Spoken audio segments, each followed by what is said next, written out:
Thank you for logging in. This is Steve Hines, founder and CEO of EnergyCap, and I welcome you to today's Coffee and a Webinar, Saving Energy in University Housing. A word about our last webinar, because I think our last webinar sets the stage for today's webinar.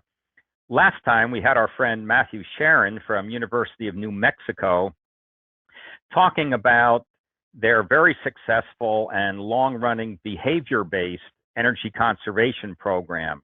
They first implemented that years ago with the assistance of Synergistic of Dallas, Texas, an energy conservation consulting firm. They've been very successful, and it's been running now for about 10 years or so. He was talking about behavior-based, operational things, training people and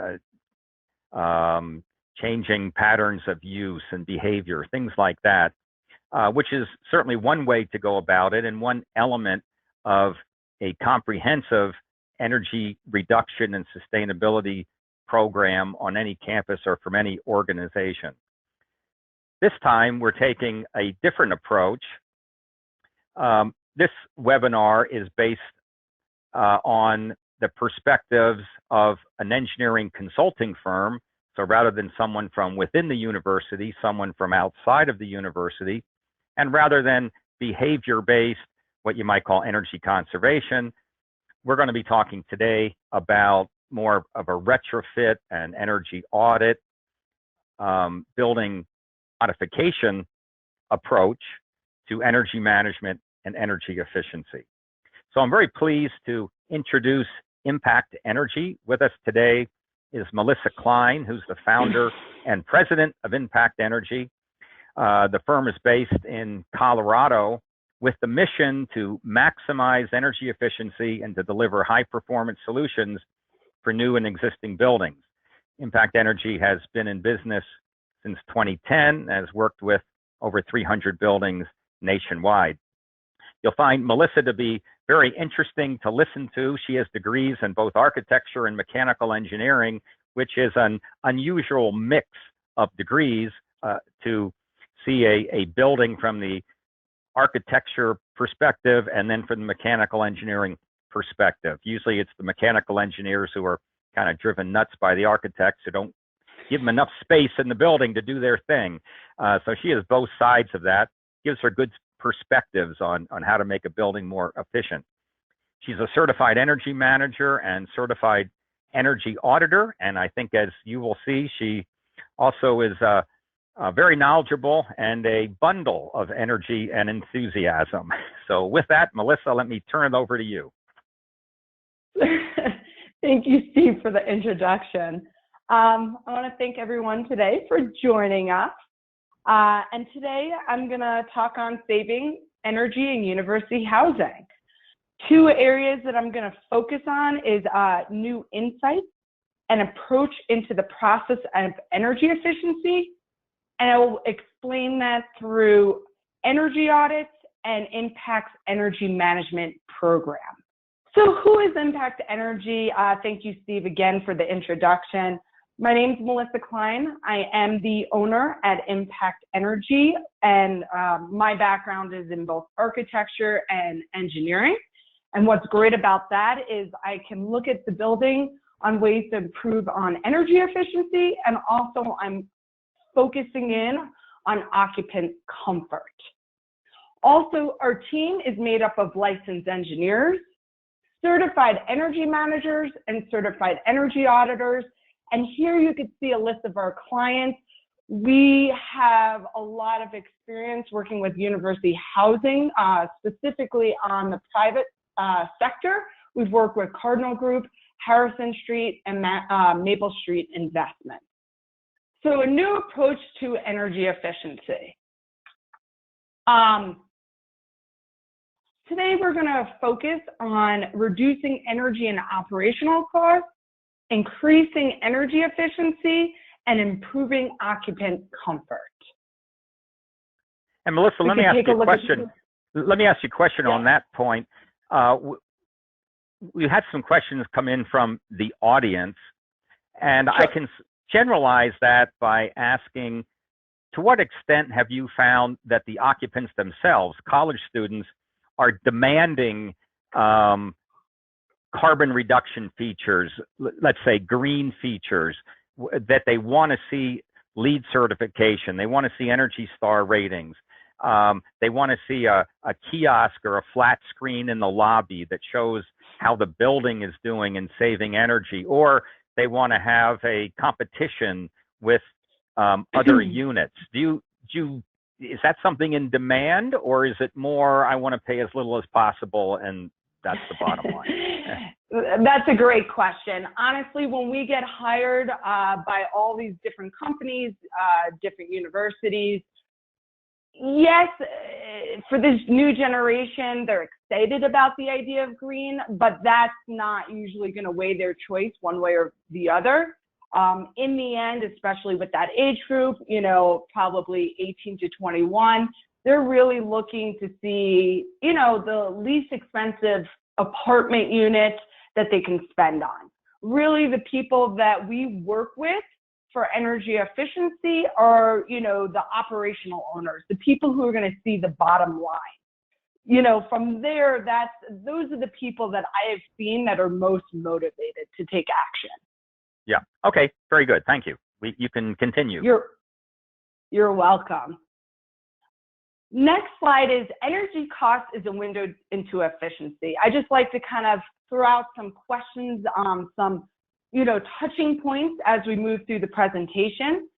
So if you look at maximizing the value of utility bill data, what I have seen a lot in the past is either the accounting team, as Steve was kind of speaking to, or, you know, the ownership group, because sometimes we work on the private sector, will have access to these utility bills. And I say, great, you know, and they come up to me and they tell me all the time, hey, my bill costs $10,000 a month, or I've used, you know, 100,000 kilowatt hours. And I go, great, what, you know, they go, what does that mean? So really what we're trying to do is, you know, with the help of Energy Cap and the software and having an analysis of your building, is to really start empowering us to use the utility bill data to understand how the energy is being used throughout your building. Okay, so that's a good point.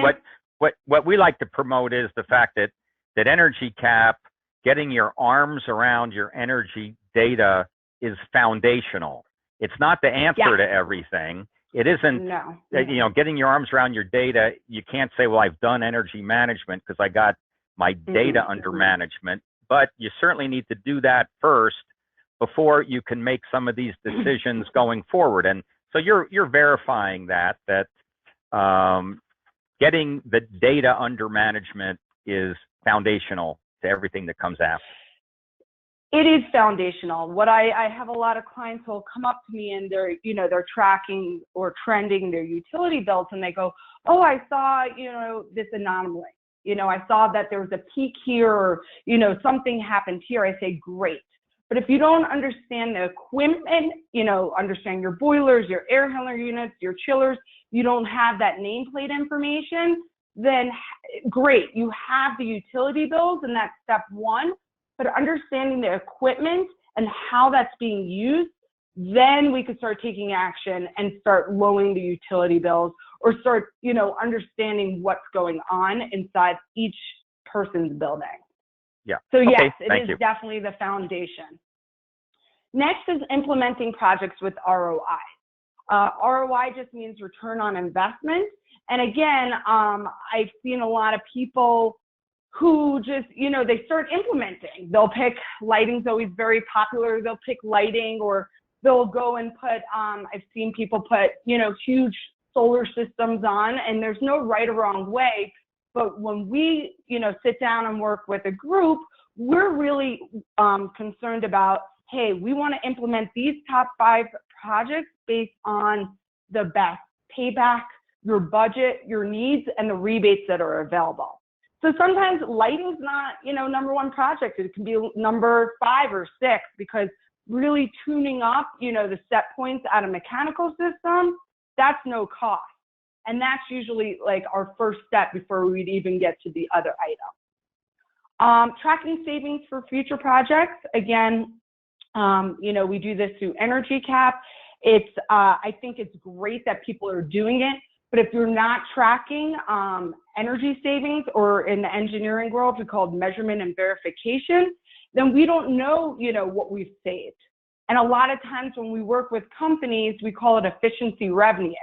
So if each year you're saving a certain amount of money, how do we reallocate that to the budget, to your bottom line? So in year 3 or year 5, we can take that money and then start implementing it to larger projects.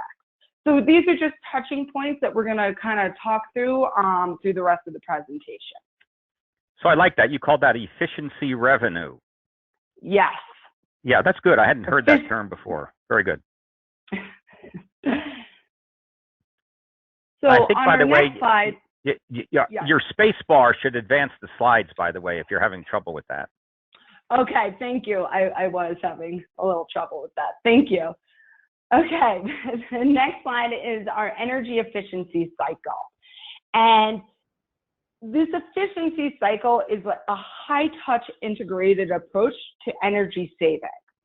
And like I said, I've been in this field such a long time, and the flaw that I have seen in many energy efficiency programs is that it focuses on a short-term investment that only realizes short-term savings, with inefficiencies creeping back into the system over time.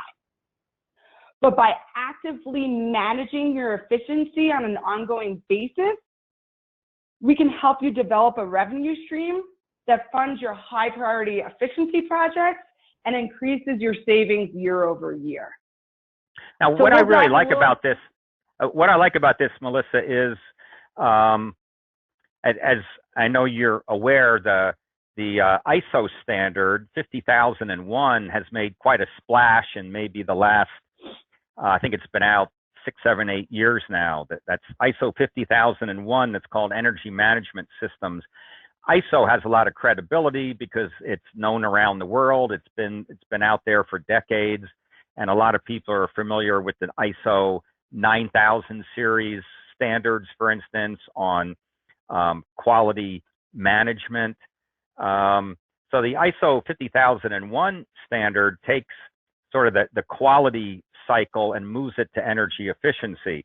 And I know a lot of large corporations have adopted this. What ISO 50001 says, they talk about the 4-step cycle of continuous improvement. It starts with plan and then do. In other words, plan what you're going to do it, then check how you did. That would be the M&V phase. And then they call it act.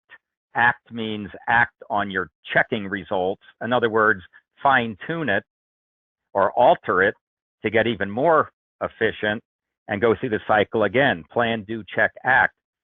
But I like the way you've done it better. I haven't seen the cycle shown like this, but I think this is more memorable than plan, do, check, act. The strategize, implement, assess. You can kind of jump in there at any point and keep going around in the circle and keep getting better. So I like what you've done. Thank you. And one of the other things I'll say about the ISO is, because I've seen it and it's a great idea, but what we have created is a real life strategy on how it happens. Because sometimes when I've read lead documents or ISO or Energy Star, it's great ideas, but where's the tangible results? What are the tangible checklists and steps to make sure that everyone's on board and it's happening? So that's one of the pieces that we have created inside of this. Yeah, good. And one of the things that you were saying, you see assess, strategize, and implement. You could start at any point. The whole point in the end is it to be like an integrated approach. So let's take a look. The first area that you see is assess, but again, you could start at any point. So here, this is where we work with Energy Cap, and we evaluate your energy use and ongoing savings. And this helps you gain insight into your building's energy use and able to track energy savings after projects are implemented. And we help clients analyze their energy information and upload and maintain their Energy Cap accounts and provide quarterly energy reports. So I know a lot of you, you know, we work with a lot of companies where we'll kind of maintain all that for them. And then we also are providing quarterly analysis reports, which is a collaboration of both Energy Cat's reports and IMPACTenergy's reports. So we, you know, really make, you know, those results powerful for you. Next is our strategize phase. This is the creating a strategy to implement upgrades and realize savings. Sorry there. Some of the services that we do this through are energy audits, lighting audits, recommissioning, and capital reserve studies. Today, we'll dive a bit more on energy audits and what that looks like if you haven't gone through that process.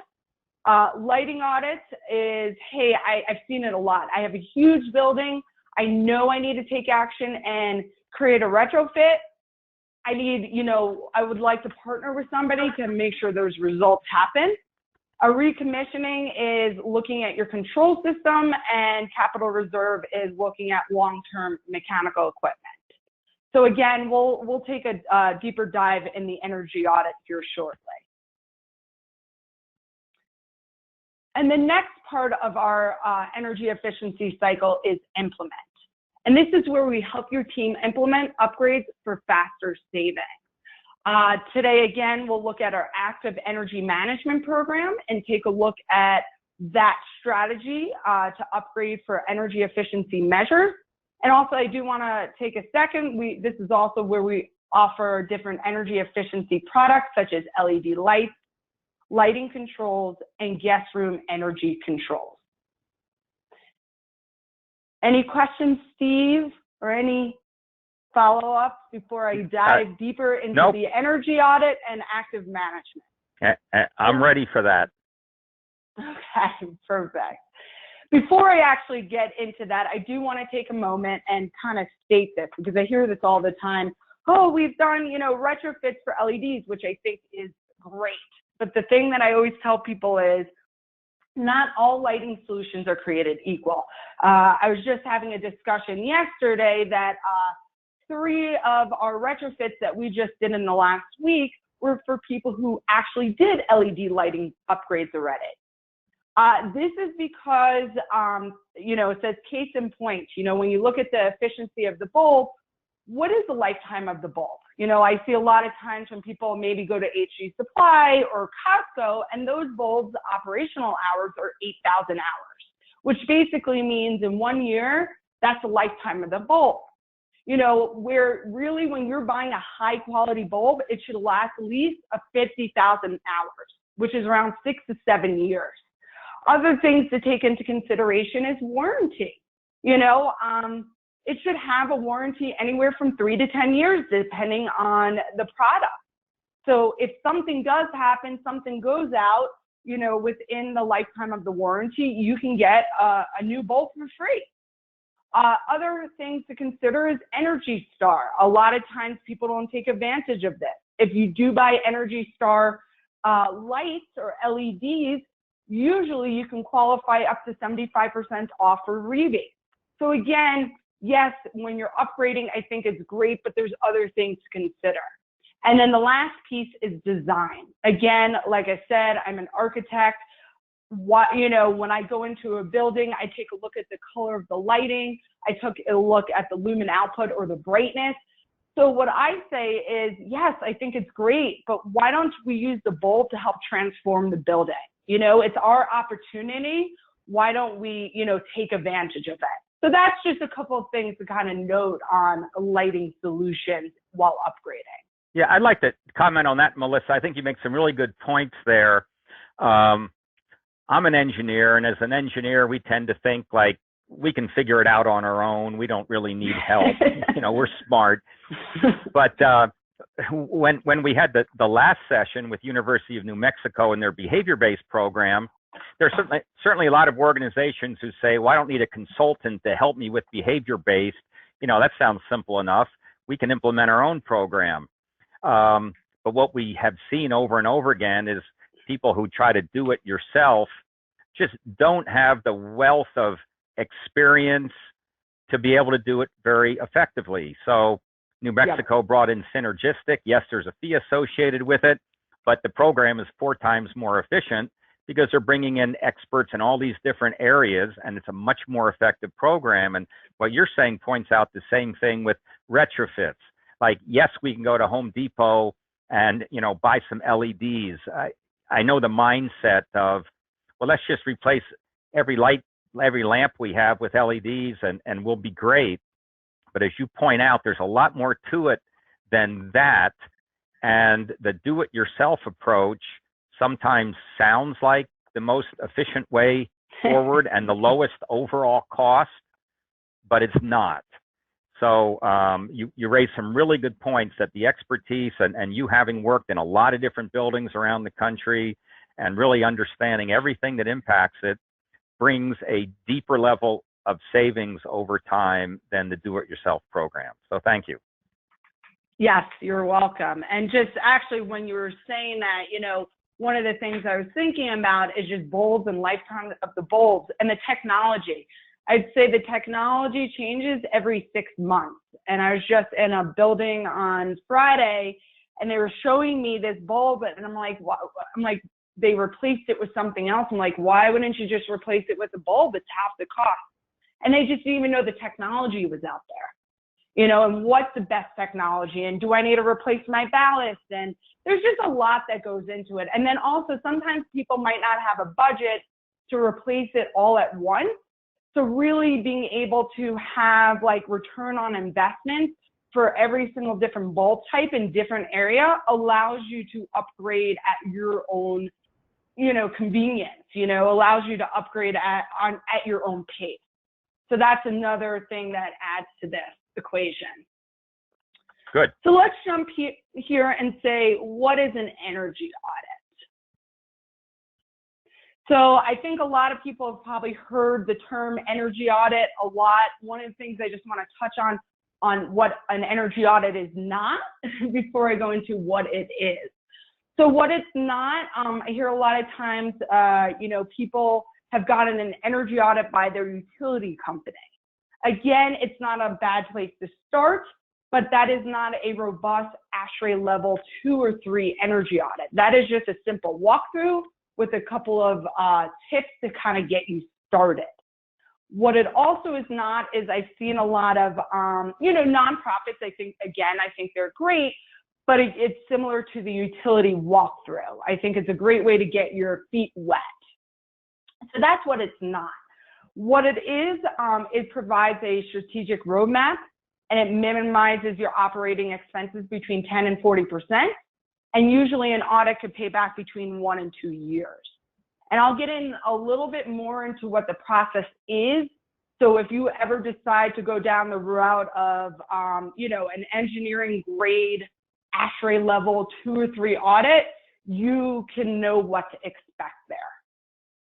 So just diving a little bit deeper into what the process is, you see up there the client interview, the on-site analysis, and the energy report. So it's a 3-phase process. The client interview, it's not just about your energy saving goals. There are other focuses such as water, maybe improving your facility, you know, maintenance plan, building durability, occupant comfort. So really the client interview is kind of having an overall or big idea of what's going on with your building. And from there, that is what will take our focus through your building and what makes most sense for you. Next is the on-site analysis. That could take anywhere from 1 to 5 days. You might have anywhere from 2 to 3 engineers, and that just depends on the size of the building and the complications of the mechanical equipment. What we take a look at on site can be any mechanical equipment. So anything that produces heat or cooling, so your boilers, your chillers, your heat pumps, pumps and motors, air handler units, makeup air. Take a look at, you know, your water. So we'll take a look at, you know, your pools, your spas, any low flow toilets, aerators, And we'll also look at the envelope of your building. So we'll do a blower door test and use our infrared camera to take a look at the air leakage at the envelope of your building. And this is important because if you have efficient equipment, but your envelope of the building is leaking like a sieve, it's not as helpful. So it's really a whole building approach. And lastly is the energy report. There's 4 sections to the energy report that's useful or helpful. The first one is top 5 recommendations. This is where we call top 5 recommendations, low cost, no cost energy measures. We like to train the on-site staff, so while you're sitting and waiting for the report, they can go and do that themselves. And that usually pays back, the energy audit within 1 to 2 years, just that initial top 5 savings. Also, you'll have, we call them ECMs, energy conservation measures. We'll do a list of anywhere from 10 to 30 of them, and we'll write them out based on return on investment. Say you only have 5,000 that year. Hey, I'm going to pick this 3, top recommendations to install because that makes most sense based on return on investment. We'll also touch base on capital improvement projects. And then the last section we call FIM, facility improvement measures. So that might be the health and safety of a building, such as gas leaks. We might look at occupant comfort, such as lighting design, or building durability. Hey, there's valve leaks somewhere. So it's, again, this is a rough overview of what you can expect from a full engineering energy audit.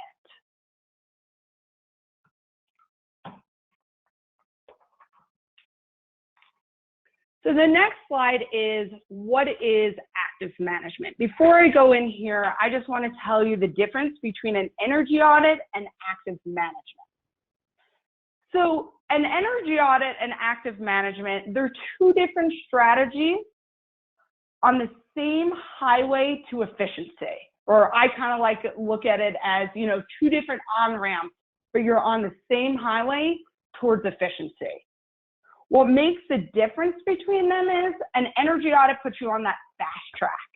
It focuses on optimizing your capital improvements, especially those maximizing efficiency. And, an energy audit, it gets you down the road at a more accelerated pace. But I would definitely say the people who are interested in an energy audit, make sure you have the capital investment earmarked for that. So again, it's a full, robust audit, which I think is great. If you're like, hey, I want to hit 30% energy savings by this time next year, an energy audit can get you that. Now, I created the active energy management. I said I've been doing this for about 15 years now. I saw there was kind of this need, inside of efficiency. Hey, I might not have that capital upfront investment to do a full-blown audit, but I definitely want to still get on the same road towards efficiency, but maybe at a slower incremental gain. And that's where the active management comes about. What it is three parts. This is where we're more identifying low cost, no cost measures. This is where we help you implement them to get them done. And this is where we use Energy Cap software to measure the impact for continuous improvement. And usually within the first year, you can see about 3 to 7% savings on your utility bill. So Melissa, let me ask you a question about that. You characterized the full-blown energy audit as more of the fast track. Yep. But as the way you described this, I would say the full-blown energy audit is the fast track approach to your ultimate goal of maximum savings. Yeah. But your active energy management is actually faster in that your objective here is to kind of get the low-hanging fruit, knock that out quickly. Now, that doesn't get you all the way to your end goal, but it does get you some savings very fast. And I would think that your active energy management is actually going to return savings before the full-blown energy audit's even done. So in that sense, maybe your initial savings, efficiency revenue, as you said, would start sooner with active energy management, but it's not going to be as deep and might not be as long lasting. It's more of the shorter term, low hanging fruit stuff. Is that an accurate characterization?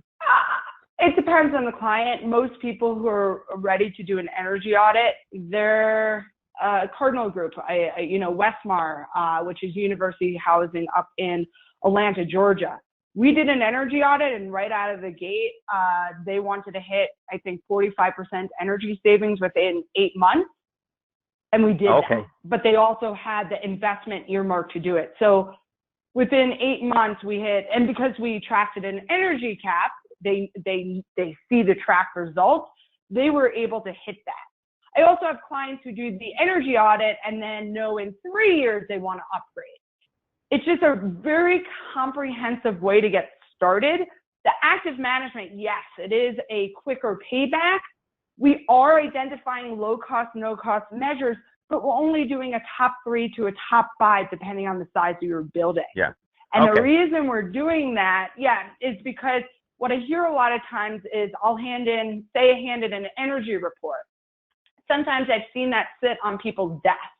Where the active management, they don't have to worry, where am I going to get the extra people, because we're here to be an extension of their team, or how do I have the expertise for that? We're here to help them implement. So say there's a top 3 or top 5 recommendation, we want to make sure by the end of the year, everything's implemented so that they could see the results. Right. So yes, so it kind of explains what you're saying. Great questions. You're on the same highway of efficiency, but it's 2 different strategies to get there. So I'll kind of dive a little bit deeper into what that process looks like, similar to what I did with the energy audit. So if people ever engage in this, they know what to expect. So program approach, there's 2 main steps. Step 1 is the initial startup. It's really understanding your building or your consumption pattern. Looks similar to an audit, but again, it's not as robust. First, you have project launch. It's setting up the energy management software. This is where we partner with Energy Cap, and we make sure on the client's behalf, we upload the utility bills, and then we collect data on their building. We do a client interview and an on-site walkthrough. And again, this on-site walkthrough is a bit different than an energy audit. This on-site walkthrough is like, hey, I'm going to focus on items that I know are going to pay back in 1 year or less. And it's only going to be a top 3 to a top 5 recommendation. And I'll get here to a case study of what that can look like for your building here shortly. Also customized dashboard setup. Again, on your behalf, we'll go into Energy Cap and we will set up customized dashboards for each one of our clients. And then we are actually handling all the back end work that happens on Energy Cap to make sure as we're implementing projects that you could track your savings. So that's kind of step 1. If you engage with us, go on. Melissa, pardon me, let me ask a question about data collection. One of our listeners asked a question about 15-minute interval data. Do you find that that's available or not? Are you able to get your hands on it? Have you ever analyzed that? Has it been of any help to you? And in understanding startup times or peaks or anything like that? So is that a normal part of the process or just helpful if you have it? I think it's helpful if you have it. This is what I've said to people. Many years ago, we used to do sub-metering. The thing that we saw was there's a high upfront cost for that. And what I noticed, and this is why I took my business in a different direction, was for the amount that you're going to pay for sub-metering, if you took that money and reinvested it into a full-blown study or upgrading your measures, at least what I've seen, I can get a much quicker payback there than having more data. A lot of times what I've noticed is people have tons of data, and I say, great, where's the action items to it? And I think data can be powerful, but sometimes I want to get them get going, right away and not be bogged down by too much information. So sometimes we use it. If you have it, I think it's great. I'd say 98% of our clients never had it, and we can hit anywhere from 10 to 40% savings without it. So, Okay, good. Well, I think that answers it. That's good. Yeah, and we have a lot of results. I'd rather than reallocate that money into something that's more actionable. Mm-hmm. So next step, great question, by the way. Next step is quarterly action plans, what people can expect on a quarterly basis if they've engaged in active management. Quarter one, setting up baseline and establishing an annual plan. This is where we kind of tell a story. How are you using energy? And that is when we go into Energy Cap and look at, utility bill data. And then we also, the second piece is deliver that annual efficiency plan. This is when we're going to deliver a top 5 recommendation of low cost, no cost measures. And this plan is what's going to guide us for the next year to make sure you see those results. Quarter two is launching implementation strategy. This is where we just start, teaming up with you and becoming your partner to make sure it happens. We create an energy action plan, and what it looks like is we're on like a Google Doc, and we're literally just creating a task list. Say you have to upgrade motors, that's ECM number 1. It's like, okay, who does the load cap to make sure they're sized correctly? Who's looking at the rebates? Who's looking up the technology? So it's really just, in this piece, it's who's accountable for what action or what part of the upgrade. And like I said, this is when you have a whole team of engineers, so you might as well leverage that resource. So that's quarter number 2. And then if you look at step number, as we continue here, quarter number 3 and quarter number 4. Quarter 3, on-ground technical work. This is where I want 3 to 4 months, and it's get it done. What do you need from our team? Say you guys are putting out fires. How can our team help you out? Do you need us to collect RFPs on your behalf? Do you need us to research the technologies? Do you need me to come on site and literally set the step points and train your team? I've done everything, it's making sure that it gets done instead of saying, oh, we'll do it later. And then quarter 4 is, celebrating your results. This is where, again, we're inside of Energy Cap the whole time, and we're measuring your impact. And this is, we're seeing what you're saving. So, we'll provide a case study there to kind of show you that result, so you can hand that into your ownership team or, your manager to say, hey, we invested X, Y, and Z. This is our payback. And again, the payback's usually, 1 year or less that I've seen inside of the active management. The other piece that I kind of want to speak on, and you kind of touched on it lightly before, was also really working with you guys inside of your budget. So I was speaking to efficiency revenue before, and it is recorded as a new budget line item, which contributes to your total annual revenue. So then your savings can be rolled over to fund next year of projects. So I hear a lot of times like, hey, I have cost savings. I go, great. Have we put that in the budget as a new line item? And we call it efficiency revenue. You can call it whatever you want. So every year it grows. So by year 3, you don't go, hey, where do I get the budget to upgrade, my boiler plant? We've created that through this incremental program. So that's how this, becomes longevity. So that's our program approach, or what you can expect inside of active management. So here you'll see high impact results, a case study. I'm sure you're wondering, what does this look like for my building? I'll get to a couple of slides to show you what we've implemented and maybe some ideas to think about for your building. So this is Westmar Student Loft. This is actually, we're doing active management for them. We've done active management plus improvements. You see that $14,000. That is what they spent for the first year. Keep in mind, their building is $565,000. So if you have a smaller building, the active management and improvements are less. If you have a larger building, it might be a bit more. But again, it's a low-cost program. And the first year they invested around $14,000. They ended up seeing that annual cost savings around $11,494. So that simple payback for the active management and the top 5 improvements end up being about 1.2 years. And again, you'll see efficiency revenue. We'll look at 10 years. That basically means that if they decide to do nothing else after year 1, and they just track their savings over time and they reallocate that money into that budget, they can see around $114,000 savings. Usually most people see the results and they grow the program year after year. So let's take a look at what those top recommendations were for them. Some of the recommendations, super easy, adjust elevation points, adjust outside minimum flow set points. So basically what that means is, the dampers were completely open, letting in 100% outside air, especially in Georgia. If you let in all that hot air, that means your systems have to work that much harder to cool down that air.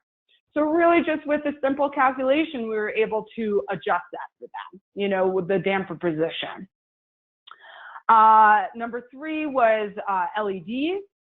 Number 4 was programmable thermostats and adding a nighttime setback. Again, I think, Steve, when you talked in the beginning, for me, we're all about control strategies. For us, we like to take the human behavior out of it and use different controls so we make sure that we're targeting the savings that we want. Even though you have a programmable thermostat, maybe at the hallways, we're providing a lockbox. And that means, nobody can go around and just, readjust when they want to. We're making sure it happens. How do the students respond to things that are locked down? Is that seen by them as a negative? Honestly, they have never seen it. I've never heard anybody. We do it in hotels. We do it a ton of facilities. It just makes sense. And it's a teeny little clear lockbox. It's like your thermostats that sit in the hallway. I've never heard anybody have a complaint on it. You never had pushback. Okay. No. Yeah, there's never been pushback. They don't even notice it's there. And then the other thing that we end up doing is occupancy-based thermostats. And there's, high set points and low set points. And you could we pre-program it on the back end where they can't put their heat above 78 and they can't put their cooling below 66. I call it the 90-10 rule. If 90% of the people are happy, we're good. Usually you get maybe 1% of complaints, but that's not enough for the energy. You're usually capturing 20 to 30% energy savings right there. So I love control strategies. I think that's the way to go because, it's going to happen. And, it counts for human behavior. It's a way to kind of get around it and make sure it happens. There's nighttime setbacks and everything else that's going on. The last 2 is just vending monitors. It's just an occupancy-based sensor for your vending machines. And then I'm all about systematic upgrades to low-flow plumbing fixtures. I deal with so many clients. Not everyone has the budget to do everything right away. So based on ROI, that's how I'll say, hey, these are the 1 or 2 items you should do first. And then as we create more money and a larger budget, we'll start to upgrade everything else slowly. So that's a top, recommendation for Westmar. On the next slide, this is just really broad overall. Hey, what are some low-cost, no-cost measures? There you see lighting. Also, you have your primary systems, your heating, ventilation. It's really about adjusting setbacks. Adjusting runtime schedules, adjusting resets on your chillers, your condensers. Basically, it's a lot of mechanical system set points. I'm not sure, the people who are on the phone, how familiar you are with it, but that's where you're going to see if people provide you schedules or, set point adjustments. That to me is no cost because that you could do in-house. and you don't need an outside resource to kind of get that moving. You know, other things, secondary systems, your hot water heaters, your pumps, your motors, again, runtime schedules. Hear a lot of people who have VFDs. This is the other thing I hear a lot. Hey, I have a new building. I have these beautiful controls. I see it all the time. Like Johnson Controls, they're there to install the controls. They're not there to get you the best sequence of operations or optimize your controls. So a lot of times people have these beautiful controls, but nobody's gone in and, you know, optimized the set point. I see it all the time. VFDs are the biggest ones. You know, I go in, it's running at 100% speed, and I go, why? You know, they have this great technology, nobody's just using it. And then also you see water conservation and the envelope of the building. So these are just a really quick list of what you can expect for some top recommendations that are low cost, no cost.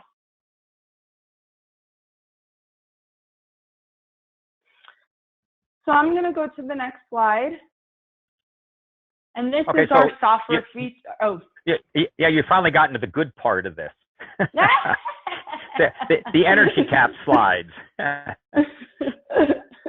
Yes, and I was going to say that. So again, IMPACTenergy, we are partners with Energy Cap. This is where we track all your utility bills. This is where we set up dashboards on, you know, the client's behalf, you know, to really just start tracking savings. Make sure they're all proven results. So this is, first slide you see is the dashboard number 1. We create 2 dashboards. We create the cost savings and we create utility expenses.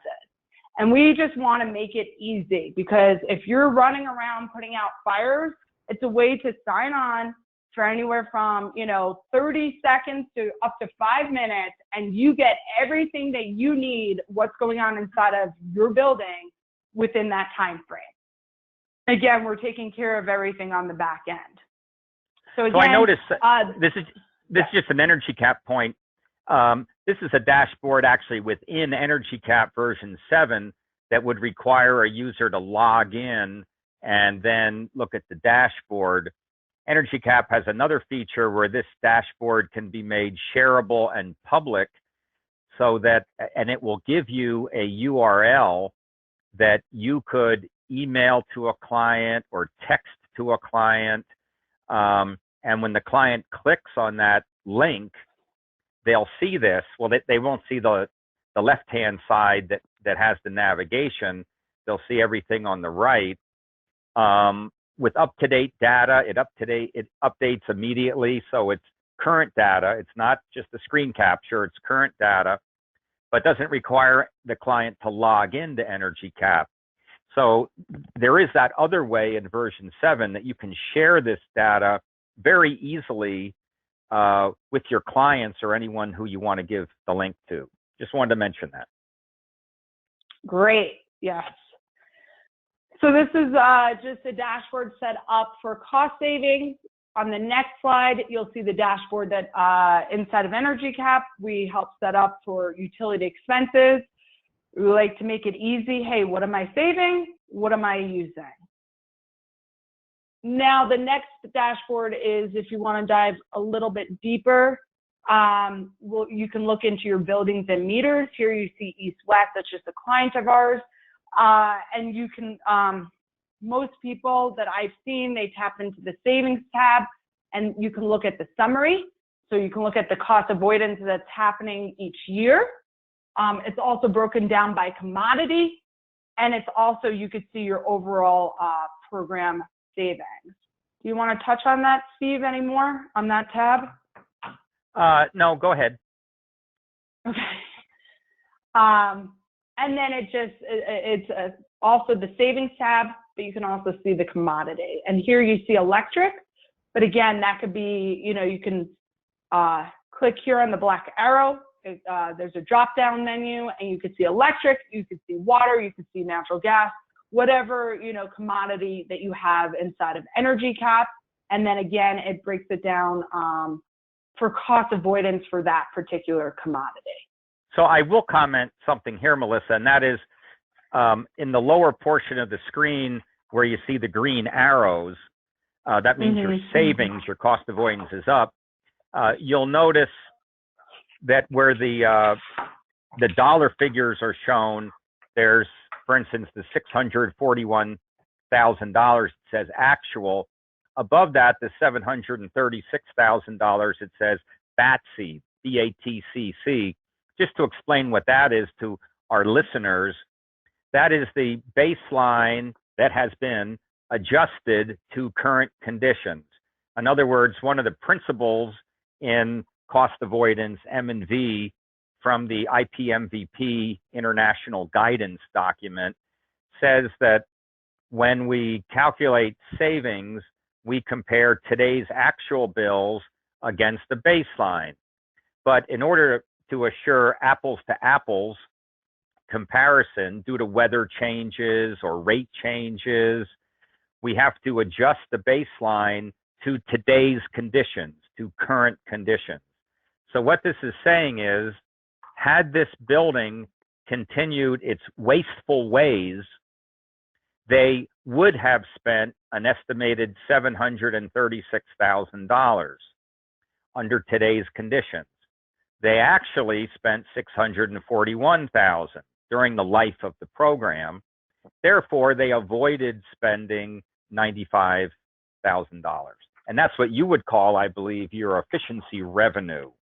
So the $95,000 was just like, if I continued my wasteful ways, I'd have to go out and earn $95,000 from some other revenue stream to be at the same place I am today. Okay, thank you for allowing me to interrupt. No, absolutely, thank you.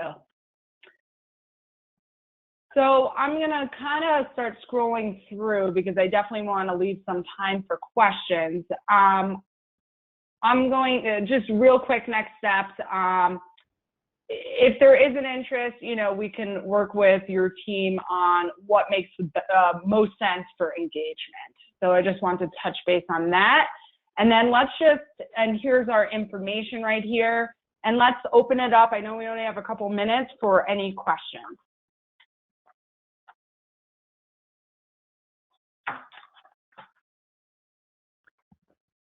Okay, that's a good one. Water usage. You said water usage was important. And actually, what we see with all the energy cap data, of course, at this point in time, we have almost 40 years of energy cap data of utility bills. We have tens of millions of utility bills and approaching $60 billion of utility bills and energy caps. So we have a lot of data. And when we look at water usage and water cost and water savings, it's interesting. Of course, that varies a lot in cost around the country. California, for instance, Southern California, where they've had some drought problems, is particularly expensive. But it's very common that the cost of sewage would be more than the cost of water. Not uncommon to see the water cost is $2 per 1,000 gallons, and then they add $8 on top of that, or $10 on top of that for sewage treatment. So, of course, when you're saving water, you're not just saving water, you're also saving on sewer charge. So what are your favorite strategies for reducing water and sewage charges? Well, first, I just want to talk on utility bills. The first thing we do before we even take a dive into water is, what is your rate structure? I've seen probably 10 to 15 different types of rate structures throughout the U.S.